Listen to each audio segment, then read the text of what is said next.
الحمد لله وحده والصلاة والسلام على من لا نبي بعده.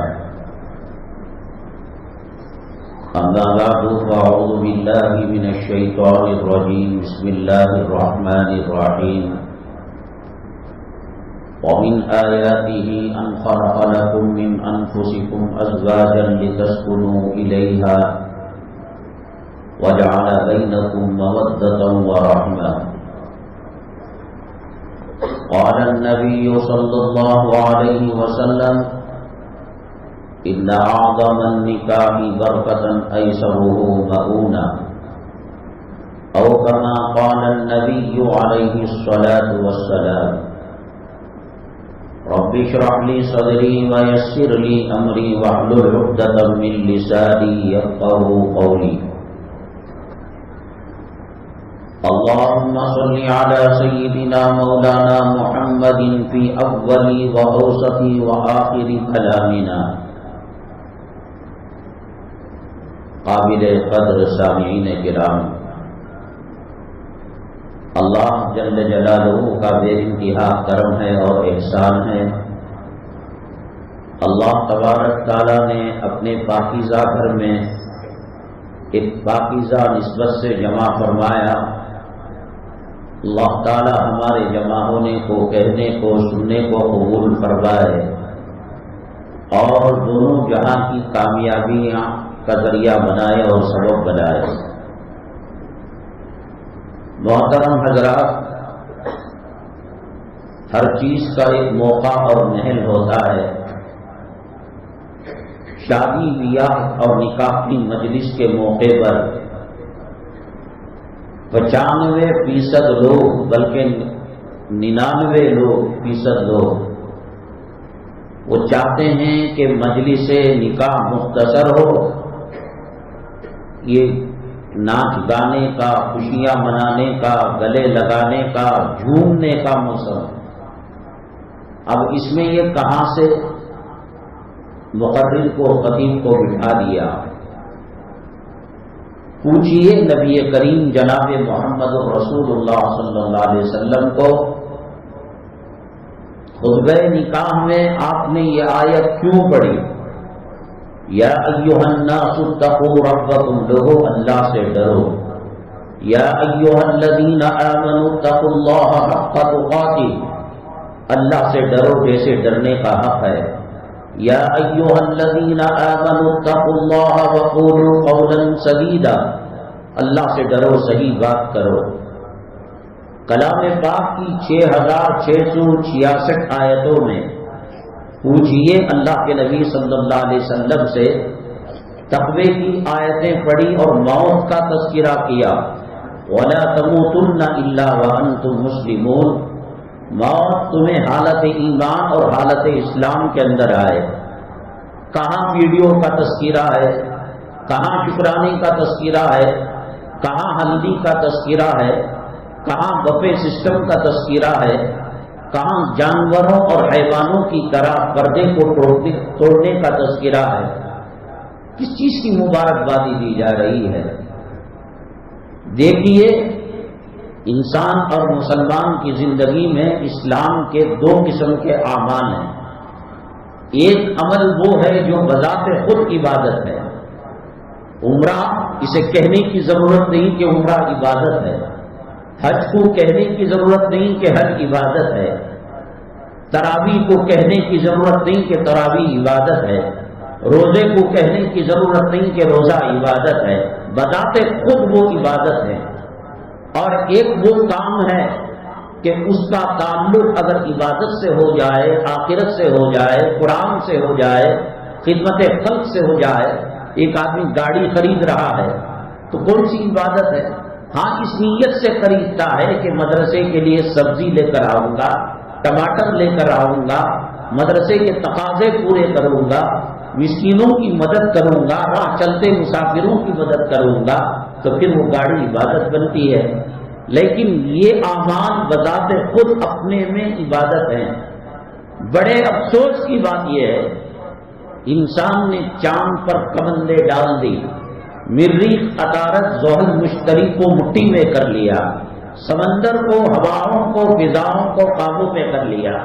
یہ نکاح آج کل کا تو ہے ہی نہیں. علماء نے بیان فرمایا ہے، حدیثوں میں آتا ہے 10 چیزیں ایسی ہیں جو تمام انبیاء علیہ السلام کی سنت ہے.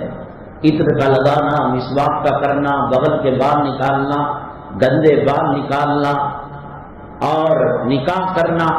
ایسی 10 چیزیں ہیں جو حضرت آدم علیہ السلام سے لے کر جناب محمد رسول اللہ صلی اللہ علیہ وسلم تک مسلسل چلی آ رہی ہیں. اور آج تک یہ پتہ نہیں مسلمانوں کو کہ عبادت ہے. نماز مفتی کو پوچھ کر پڑھیں گے، روزہ مفتی کو پوچھ کر رکھیں گے، الٹی ہو گئی روزے کی حالت میں، غلطی ہو گئی مفتی سے پوچھیں گے. کون پوچھتا ہے کہ نکاح کیسا کرنا ہے؟ خالہ جان نے کہا، اماں جان نے کہا، نانی نے کہا، دادی نے کہا. مدرسوں کو اڑا دو، خوش ہو جائے گا. اسلام مسلمان فرقے جو ہیں وہ خوش ہو جائیں گے. جب ماننا نہیں ہے، داڑھی کس کے باپ کو پوچھ کر منڈانے والا منڈاتا ہے. شریعت کے اندر، شادی کے اندر کون خرافات کر رہا ہے اور کسے پوچھ کر رہا ہے؟ خدا رسول کا خوف چلا گیا ہے. مداوت کی کارروائی سے لے کر بچے کی پیدائش کے بعد عقیقے کی کارروائی تک اللہ کے گھر میں بیٹھے ہیں. مجھے بتائیے کہ سوائے یہ محفل نکاح خوانی کی 5-10 منٹ کی محفل کو چھوڑ کر کس چیز کے اندر شریعت کا لحاظ کیا جاتا ہے؟ اور بہت بڑا ترا مار دیا، تیر مار دیا، کمال کر دیا، یوٹیوب کے اندر بھی ڈالا جا رہا ہے. جس اماں نے اپنے جسم کے کپڑوں کو پردے میں سکھایا تھا، جو پردے کی کپڑے ہیں پردے میں سکھایا تھا، شادی کے موقع پر غیر مسلم جو اسلام مسلمان دشمن ہیں، ایک کیمرہ خواتین کی طرف، اس کا ڈسپلے آ کر مردوں کے لیے، ایک کیمرہ مردوں کی طرف، اس کا ڈسپلے آ کر خاتون کی طرف. وہ کیمرہ مین جاتا ہے، ابھی نوشا مسجد کے اندر مصافحہ کر رہا ہے، ملاقات کر رہا ہے، مبارکبادی کا سلسلہ چل رہا ہے. وہاں کھڑے ہو کر پیشاب کرنے والا، جس کی آمد سے رحمت کے فرشتے دور ہو جاتے ہیں، جو غیر اللہ کی پرستش کرنے والے ہیں، ان کو طہارت سے کیا لینا دینا، ان کو پاکی سے کیا لینا دینا. اس ناپاکی کی حالت کے اندر دلہن کی ٹھڈی پر کوئی ہاتھ رکھتا ہے، کوئی دوپٹہ ہٹاتا ہے کہ فیس صحیح سے آنی چاہیے، چہرے کی فوٹو صحیح سے آنی چاہیے. فاطمہ نام کی کوئی بیٹی، خدیجہ نام کی کوئی ماں اپنے بچے کو دودھ پلا رہی ہوتی ہے. شرم کہاں چلی گئی؟ حیا کہاں چلی گئی؟ میرے اور آپ کے آقا کائنات کے مولا جناب محمد رسول اللہ صلی اللہ علیہ وسلم نے فرمایا، اذا لم تستحی فاصنع بما شئت. جب تمہاری شرم کا، حیا کا، غیرت کا جنازہ نکل جائے، جو چاہے کرنا. کون سا باپ گوارا کرے گا کہ اس کی بیٹی دودھ پلا رہی ہو اور ویڈیو کے اندر اس کا تذکرہ آ جائے، اس کی ریکارڈنگ ہو جائے؟ کون برداشت کرے گا کہ بیگم کا سینے سے پلو ہٹا ہوا ہے اور اس کو کھڑے ہو کر پیشاب کرنے والا؟ جس شریعت کے اندر ارے جیتے جی تو دور کی بات ہے، مرنے کے بعد کفن دیا جاتا ہے تو ایک کپڑا زائد عورت کو دیا جاتا ہے.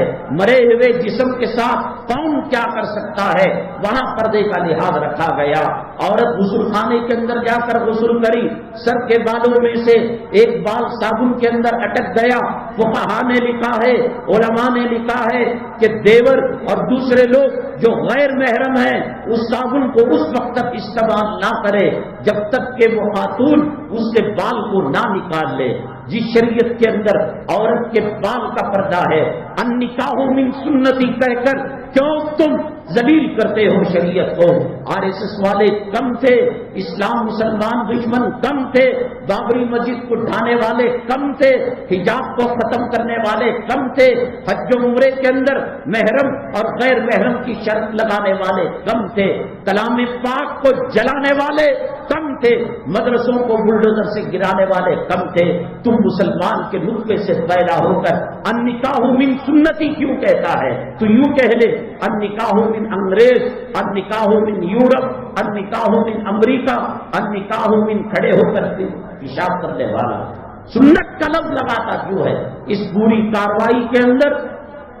اب ذرا دن جاؤ، یہ آئے گا کہ پنڈت کو بھی شاید بلا لیں گے پھیرے لگانے کے لیے، چرچ کے فادر اور پادری کو بلا لیں گے پھیرے لگانے کے لیے۔ اللہ تعالیٰ کا قانون ہے، کوئی شکر ادا کرتا ہے اللہ نعمتوں میں اضافہ فرماتے ہیں۔ لئن شکرتم لازیدنکم، اللہ نے امت مسلمہ کے لیے حضرت فاطمہ کے نکاح کو ماڈل بنایا، امت مسلمہ کے لیے حضرت زینب کے نکاح کو ماڈل بنایا۔ کہاں جہیز تھا، کہاں داڑھی مڈی جاتی تھی، کہاں لڑکی کی طرف سے کھانے کی دعوت تھی۔ اللہ کے گھر کے اندر بیٹھ کر میں چیلنج کے ساتھ کہتا ہوں کہ 1400 سال میں، بلکہ آدم علیہ السلام سے لے کر حضرت عیسیٰ علیہ السلام اور حضرت عیسیٰ علیہ السلام سے لے کر نبی کریم جناب محمد رسول اللہ صلی اللہ علیہ وسلم تک آپ کوئی نئے حلال بتائے کہ لڑکی والوں کی طرف سے دعوت دینا کیسا ہے، اور انہوں نے دعوت دی۔ شیخ عبد القادر جیلانی رحمۃ اللہ علیہ کا نکاح کیسا تھا، ان کے گھر والوں کا نکاح کیسا تھا، مولانا الیاس صاحب رحمۃ اللہ علیہ کے گھر کا نکاح کیسا تھا، شیخ الاسلام حضرت مولانا مدنی رحمۃ اللہ علیہ کے گھر کا نکاح کیسا تھا، اور آج بھی کیسے ہو رہے ہیں۔ حضرت کے ایک شاگرد حضرت علامہ شیخ الاسلام مدنی نور اللہ مرقدہ کے زمانے میں کہا کہ حضرت جی ظہر میں نکاح ہے، میری خواہش ہے کہ آپ نکاح پڑھائیں۔ دن بدن مصیبتیں بڑھتی جا رہی ہیں، کوئی گنبد خضرا کے سائے میں میاں بیوی کو سامنے رکھ کر، لڑکا لڑکی دلہا دلہن کو رکھ کر نکاح پڑھا رہا ہے، یوٹیوب کے اندر ڈال رہا ہے۔ علماء نے لکھا ہے اگر کھلی ہوئی جگہ ہو، لوگ دیکھ رہے ہو، قضا نماز کے لیے ان کو گواہ نہ بناؤ۔ وہ پوچھے گا مولانا صاحب 8 بجے کون سی نماز ہو رہی ہے؟ وہ کہے گا کہ فجر کی چھوٹ گئی۔ فقہا نے کہا یہ عیب کی بات ہے، یہ چلو بھر پیشاب کے اندر ڈوب مرنے کی بات ہے، یہ پاخانہ کھانے سے بدتر بات ہے، یہ سوروں کی نجاست اور کتوں کی درندگی اور حیوانوں کی حیوانیت سے بدتر بات ہے کہ مسلمان نماز کو قضا کرے۔ اس کے لیے کسی کو گواہ نہیں بنانا چاہیے، ورنہ اللہ کی طرف سے معافی نہیں ملتی ہے۔ اب ایک تو یہ کہ گناہ کیا، اور ایک تو یہ کہ نکاح کو عبادت سمجھنے کے لیے تیار نہیں ہے، تو پھر بتائیے اس کو یوٹیوب کے اندر ڈال کر اس کی ماں کی، اس کی بیٹی کی، اس کی بہوؤں کی اور ان کے چینلوں کے اندر یہ دکھا کر مزے لوٹ رہے ہیں۔ 1.5 سال پہلے آسام سے چند لوگوں کو گرفتار کیا گیا، مسلمانوں کی شادیوں کی محفلوں کے اندر ویڈیو ریکارڈنگ کر کر یا CCTV کے ذریعے سے فوٹیج لیے گئے، ویڈیو لیا گیا، اور پھر جیسے سونے کی منڈی ہوتی ہے، چاندی کی منڈی ہوتی ہے، اور جہاں امیزون دنیا بھر کی چیزوں کو فروخت کرتا ہے، ان خرابیوں نے چینل بنا کر ان لڑکیوں کو اور ان عورتوں کو جو مجلس کے اندر مجلس نکاح میں شادی میں آئی ہوئی تھی، ان کے فوٹیج کو رکھ کر اس کی بولی لگائی گئی، اس کی بے عزتی کی گئی۔ کیا منہ دکھاؤ گے؟ کب تک جیو گے؟ 1000 سال جیو گے؟ 1,00,000 سال جیو گے؟ ایک ہاتھ مارو ادھر قبرستان، پوچھو کتنے عمرہ اس کے اندر مدفون ہیں، پوچھو کتنی حسیناؤں کے سر سے بال اکھڑ چکے ہیں، آج کون انہیں پوچھنے والا؟ قال کم لبثتم فی الارض عدد سنین قالوا لبثنا یوما او بعض یوم فاسأل العادین۔ پوچھا کتنے دن تھے؟ 1 دن تھے یا اس سے بھی کم تھے۔ کأنہم یوم یرونہا لم یلبثوا الا عشیۃ او ضحاہا۔ ایک رات یا زیادہ سے زیادہ چاش تک کا وقت ہم دنیا کے اندر گزار کر آئے۔ نکاح کی محفل کے اندر ہم یہ بات اس لیے عرض کر رہے ہیں، اللہ کو یاد رکھتے، موت کو یاد رکھتے، قبر کو یاد رکھتے، آخرت کو یاد رکھتے۔ فرعون بنا ہوا ہے آج کا مسلمان، اللہ سے کہتا ہے، اللہ کہتا ہے داڑھی رکھو، اور یہ کہتا ہے میں داڑھی میں ڈالوں گا تو کیا کرے گا؟ اللہ کہتا ہے علماء کا اکرام کرو، یہ توہین کر کر ان کے پگڑیوں کو فٹ بال بنا کر اڑاتا ہے، اور اللہ سے کہتا ہے تو کیا کر لے گا؟ سود کے اندر مبتلا ہو کر 2 گناہ ایسے ہیں اللہ تبارک تعالیٰ اعلان جنگ فرماتے ہیں. اس میں سے ایک سود کے اندر مبتلا ہونا جس کا سب سے کم درجہ اپنی ماں کے ساتھ 30 پر 6 مرتبہ زنا کرنے کے برابر ہے. آج کا مسلمان داڑھی مڈا، بے نمازی، فاسق، فاجر، نبی کا دشمن، اللہ کا دشمن، میں اللہ کی قسم کھا کر کہتا ہوں اللہ کے گھر کے اندر فرشتے کرامن کاتبین لکھ رہے ہوں گے. اس مجمع کے اوپر جو رحمت کے فرشتے آئے ہوئے ہوں گے وہ گواہ بنیں گے.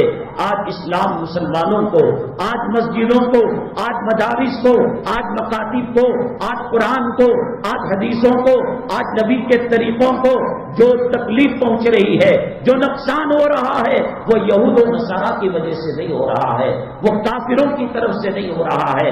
وہ اپنا فریضہ انجام دے رہے ہیں. لوگ کہتے ہیں ایم ایل اے زیادہ بناؤ، ایم پی زیادہ بناؤ، منسٹر زیادہ بناؤ، ایجوکیشن کم ہے کالج کھولو، یونیورسٹی کھولو، غربت ہے امیر بناؤ، مالدار بناؤ. ارے بے وقوفو، زمین کا خزانہ مسلمانوں کے پیروں تلے ہے، آسمان کی طاقتیں مسلمان کی پیروں تلے ہیں. اللہ کے حرم کے پاس کوئی غیر مسلم جا سکتا ہے؟ مدینے کے حرم کے اندر کوئی غیر مسلم جا سکتا ہے؟ حجر اسود ہمارا ہے، مطاف ہمارا ہے، حتیم ہمارا ہے، کعبہ ہمارا ہے، صفا ہمارا ہے، مروہ ہمارا ہے. جا سکتا ہے واشنگٹن کا کوئی منسٹر؟ جا سکتا ہے یورپ، ایشیا، برطانیہ کا کوئی چیف منسٹر؟ اللہ تبارک تعالیٰ نے ریاض الجنہ دیا، گنبد خضرا دیا، جنت البقیع دیا، جنت المالا دیا. پھر بھی اللہ کی قسم جانور کے پاخانے میں جو کیڑے ہیں ان سے بدتر زندگی آج کا مسلمان گزار رہا ہے. اللہ کو چیلنج دیے ہوئے کانسٹیبل جو آپ کے دکان اور مکان کے سامنے سے جاتا ہے ذرا انگلی کر کر تو دیکھیے، فوجی بی ایس ایف کو انگلی کر کر تو دیکھیے، اور جج اور عدالت کے جو اہلکار ہیں ذرا انگلی کر کر تو دیکھیے. اللہ سے دشمنی مول کر، نبی سے غداری کر کر، مساجد کی بے عزتی کر کر، بے حرمتی کر کر تم یہ سمجھتے ہو کہ بدر والی مدد آئے گی؟ کام ابو لہب ابو جہل کے، ادبا شیبا کے، ابی ابن سلول کے، یہود و نصارہ کے، اور مدد مانگ رہے ہو بدر کی، اور مدد مانگ رہے ہو احد کی، اور مدد مانگ رہے ہو غزوہ تبوک کی اور احد کی. ارے دماغ کو کس نے چاٹ لیا؟ حضرت سیدنا نوح علی نبینا علیہ السلام کے پاس جب جبرائیل علیہ السلام آئے تو وہ آرام کر رہے تھے. اتنی چھوٹی جھوپڑی بنائی کہ سر اور سینہ اور پیٹ جھوپڑی کے اندر تھا، پیر باہر تھے. حضرت جبرائیل علیہ السلام یا حضرت اسرائیل علیہ السلام، ان میں سے دو میں سے ایک کوئی ہیں، وہ پوچھتے ہیں نوح آپ نے یہ کیوں کیا؟ آدھی باڑی باہر، آدھی باڑی اندر. وہ کہنے لگے یہ زندگی کا کیا لینا دینا؟ ایک پانی کا بلبلا ہے، ایک ہوا اور گیس کا انڈا ہے، اس سے کیا لینا دینا؟ تو وہ فرشتے نے نوح علیہ السلام سے کہا پیغمبروں میں آخری پیغمبر جناب محمد رسول اللہ صلی اللہ علیہ وسلم تشریف لانے والے ہیں. ان کی امت کی اوسط عمر اور ایج 60 پر 3 سال ہے. 950 برس تم دعوت و تبلیغ کرتے رہے، بقیہ زندگی کتنی ملی یہ اللہ بہتر جانتا ہے. تو اس وقت اگر آ جاتے آپ کیا کرتے؟ نوح علیہ السلام نے کہا 60 پر 3 سال سجدہ کر کر یوں ہی مر کر میں چلے جاتا. بچہ تو ٹائم اثر کی نماز پڑھنے آتا ہے، اماں کو چوہا کاٹا، جورو کے پیٹ میں درد ہوا، علماء یاد آتے ہیں. غرض میں کیا بتاؤں آپ کو، شادی خوشی کے لیے تھی. میں ختم کر رہا ہوں. لتسکنوا الیہا وجعل بینکم مودۃ ورحمہ. چائے بنانے کا ایک مقصد ہوتا ہے، بریانی بنانے کا ایک مقصد ہوتا ہے، میٹھا بنانے کا ایک مقصد ہوتا ہے، گھر تعمیر کرنے کا ایک مقصد ہوتا ہے، قبر کھودنے کا ایک مقصد ہوتا ہے. اللہ کہتے ہیں کہ شادی کو ہم نے اس لیے رکھا ہے کہ سکون ملے، وجعل بینکم مودہ ملے، محبت ملے، ورحمہ اللہ تعالیٰ کی طرف سے رحمت بلے اور آپسی. اللہ کے نبی صلی اللہ علیہ وسلم نے فرمایا تم نہیں دیکھو گے لم ترى للمتحابین مثل النکاح، ماں کی خدمت کرنے والا، باپ کے اوپر خدمت کرنے والا، خاندان قبیلوں کو خدمت کرنے والا وہ محبت نہیں پائے گا جو نکاح کے اندر اللہ تبارک تعالیٰ نے رکھی ہے۔ آؤ چلو سدھیا روڈ کے پاس جو فیملی کورٹ ہے، میں بتاتا ہوں کہ مسلمانوں کے طلاق کے مسائل، مسلمانوں کے خلے کے مسائل، مسلمانوں کے آپسی فیصلے آج غیروں کے پاس فیلوں کی شکل کے اندر موجود ہے۔ دارالقضا جگہ جگہ قائم ہے۔ کون سا دارالقضا ہے، کون سی پنچایت گھر ہے، کون سی کمیٹی ہے کہ جس کے پاس میاں بیوی کے جھگڑوں کے قضیے نہ آتے ہو؟ طلاق کے لیے شادی نہیں رکھی، شادی جنت سے شروع ہوئی اور شادی جنت میں جا کر پہنچے گی۔ نماز کہاں آئی؟ اسی دنیا میں۔ روزہ کہاں آیا؟ اسی دنیا میں۔ حج کہاں آیا؟ اسی دنیا میں۔ عمرہ کہاں آیا؟ اسی دنیا میں۔ زکوٰۃ کہاں آئی؟ اسی دنیا میں۔ قرآن کہاں آیا؟ اسی دنیا میں۔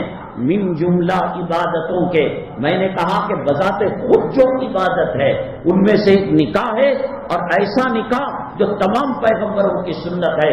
اللہ نے اس کو جنت میں دیا۔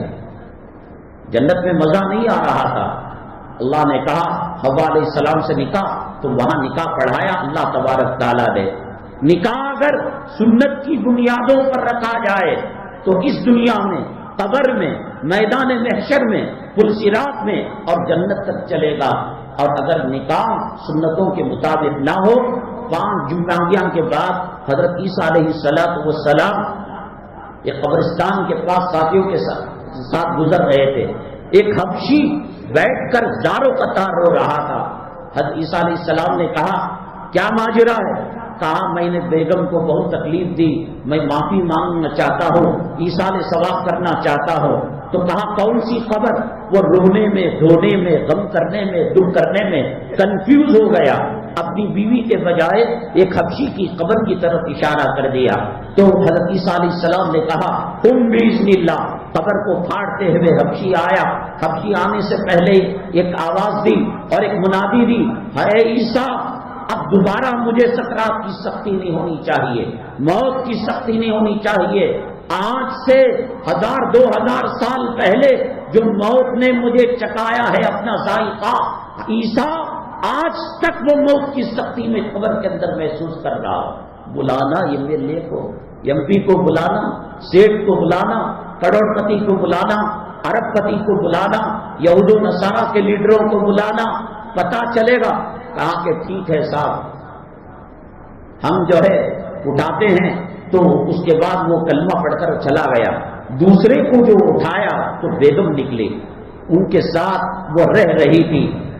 بادشاہ کا شہزادہ، بادشاہ کا بیٹا شہزادہ سواریوں کے ساتھ وہاں گزر ہوا۔